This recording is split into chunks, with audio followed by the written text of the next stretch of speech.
نحمد ونصلي على رسوله الكريم اما بعد فاعوذ بالله من الشيطان الرجيم بسم الله الرحمن الرحيم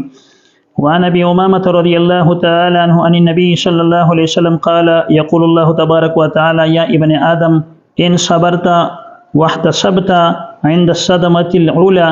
لم ارض لك ثوابا دون الجنة صدق الله العلي العظيم۔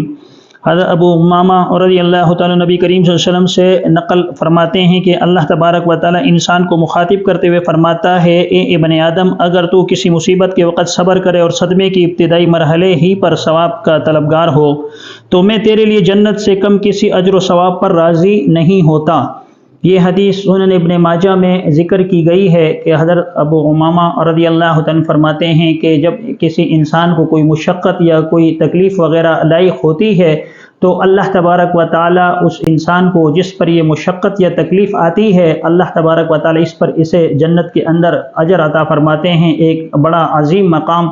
جسے جنت کہا جاتا ہے، اور ایک بہت عظیم اور بڑا اجر جسے جنت کی صورت میں اللہ تبارک و تعالیٰ اس انسان کو عنایت فرماتا ہے۔ اس سے بڑا اجر اور ثواب اور کیا ہو سکتا ہے؟ جب کسی شخص کا کوئی بچہ انتقال کر جاتا ہے اور وہ مصیبت کے اندر، صدمے کے اندر نڈھال ہوتا ہے اور پریشانی کی کیفیت سے دوچار ہوتا ہے تو اللہ تبارک و تعالیٰ فرماتے ہیں اگر تو اس پر صبر کا مظاہرہ کرے گا، صبر و تحمل سے کام لے گا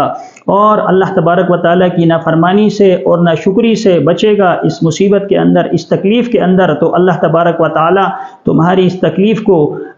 راحت سے بدل دیں گے۔ یعنی تمہیں یہاں جو تکلیف دنیا کے اندر پہنچی، جو مصیبت اور مشقت تم نے یہاں اٹھائی اور اس پر صبر کا مظاہرہ کیا، تو اللہ تبارک و تعالیٰ اس صبر کرنے پر تمہیں جنت کے اندر ایک اعلیٰ اور عرفہ مقام عطا فرمائیں گے، اور اللہ تبارک و تعالیٰ